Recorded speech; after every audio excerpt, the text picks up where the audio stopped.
Future indefinite tense. पहली बात याद रखिएगा, अगर फ्यूचर के रूटीन के बारे में बात होगा वही बच्चों फ्यूचर इंडेफिनिट टेंस होगा।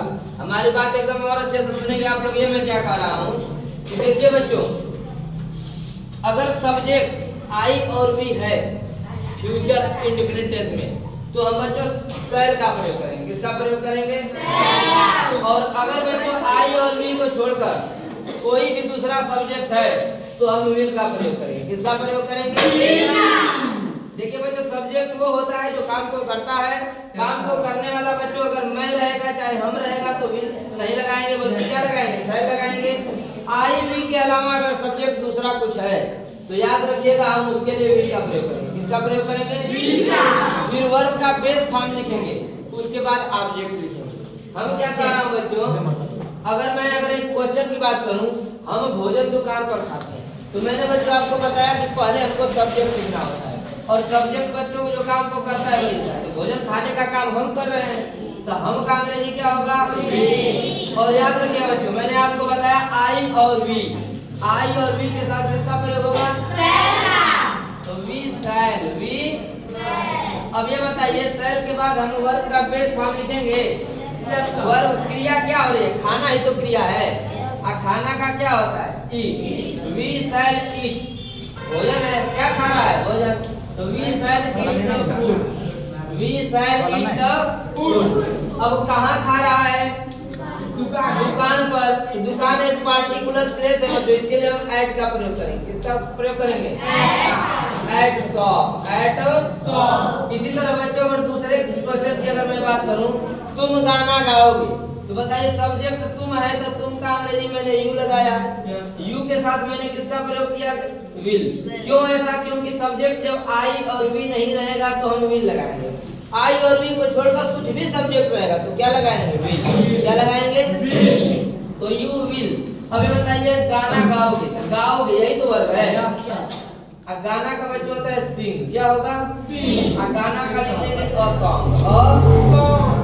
तीसरे क्वेश्चन की बच्चों अगर मैं बात करूं, मैं एक आईएएस अफसर बनूंगा। यहाँ पे देखिए बच्चों, मैं एक बहुत ही लॉजिकल बात बताने जा रहा हूँ, इसको थोड़ा ध्यान से देखेंगे। देखिए बच्चों, जब आपको वाक्य को पढ़कर ऐसा लगेगा ना कि प्रॉमिस कर रहा है, क्या कर रहा है? प्रॉमिस। यानी आपको लगे वाक्य को पढ़ के वादा कर रहा है, आपको वाक्य को पढ़कर ऐसा लगे कि थ्रेट यानी धमकी दे रहा है।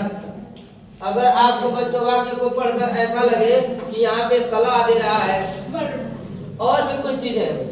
अगर आपको पढ़कर ऐसा लगे कि डिटर्मिनेशन कर रहा है, डिटर्मिनेशन मतलब होता है बच्चों दृढ़ निश्चय। क्या होता है? अगर आपको वाक्य को पढ़कर कुछ ऐसा लगे बच्चों कि हाँ डिटर्मिनेशन कर रहा है, सलाह दे रहा है, तो इस कंडीशन में बच्चों एकदम नियम अलग हो जाता है। नियम अलग क्या हो जाता है?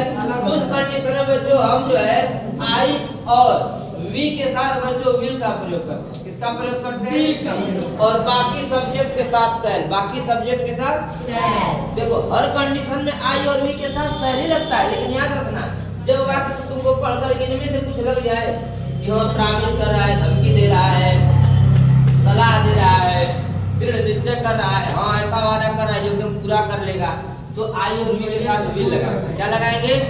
उसी प्रकार का बच्चों तीसरा क्वेश्चन है, मैं एक आईएएस अफसर बनूंगा।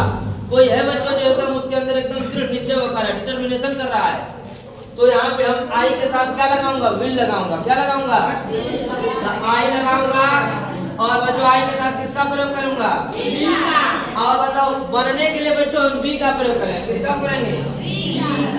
और बच्चों आईएएस अफसर, एक आईएएस अफसर, तो आप बताइए आईएएस, तो बोलोगे आई तो पहले आ रहा है, तो मैंने आपको बताया था जब उच्चारण अ से लेके औ के बीच में कुछ होगा तो एन लगाते हैं, तो आई विल बी एन। फिर लगाएंगे बच्चों आईएएस ऑफिसर, आईएएस ऑफिसर। उसके बाद बच्चों है मैं अपने देश की सेवा करूंगा, मैं अपने देश की सेवा, तो मैं का क्या होगा? आई। अब बताइए कोई कह रहा है मैं अपने देश की सेवा करूंगा, तो क्या वादा नहीं कर रहा है? तो आई के साथ विल का प्रयोग करेंगे कि नहीं? I will. और सेवा करना का बच्चों होता है सर्व। क्या होता है? आई विल सर्व अपने देश। जब सब्जेक्ट आई रहेगा तो अपना का अंग्रेजी माई लगेगा। क्या लगेगा? माई। तो I will serve my country, I will serve my country, I will serve my country. मैं गोवा जाऊंगा, मैं गोवा जाऊंगा, मैं वादा कर रहा हूँ नहीं, मैं गोवा जाऊंगा। अब ये आपके सोच पर निर्भर करते हैं। अगर वादा नहीं कर रहे हैं तो आई के साथ सह लगा दीजिए, वादा कर रहे हैं तो आई के साथ भी लगा दीजिए। लेकिन बच्चों सबसे लॉजिकल बात यह है, आजकल बच्चों मॉडर्न इंग्लिश जो चल रही है, इसमें बच्चों सब सब्जेक्ट के साथ विल का प्रयोग होता है। ऐसा कुछ है ही नहीं कि आई के साथ या वी के साथ सह लगाइए, नहीं। लेकिन ग्रामेटिकली रूप से आप याद रखिएगा, आई और वी के साथ सह लगाइएगा, ठीक है। और ऐसे कोई कंडीशन आएगा वहां पे भी आई के साथ और वी के साथ विल लगाएंगे। क्या लगाएंगे? विल। तो I will go to Goa, I will go to, I will go to. एक और था बच्चों, मामले की जांच सीबीआई करेगी। ये बताइए काम कौन कर रहा है? सीबीआई। यही तो काम कर रही है। जांच करने का सब्जेक्ट किसे कहते हैं? जो काम को करने वाला होता है। इस वाक्य को पढ़ोगे तो काम करने का काम सीबीआई कर रही है। कौन कर रही है? तो सब्जेक्ट बच्चों सीबीआई ही होगी। क्या होगी? सीबीआई। अब बताओ, मैंने बताया आई और वी के साथ सेल, बाकी सबके साथ विल। तो सीबीआई विल, सीबीआई विल। अब बताओ जांच करना, यही बच्चों वर्ब है। और जांच करने का बच्चों होता है इन्वेस्टिगेट। क्या होता है? इन्वेस्टिगेट। CBI will investigate. मामले को बच्चों होता है इन्वेस्टिगेट। द केस लगा दीजिए या मैटर लगा दीजिए।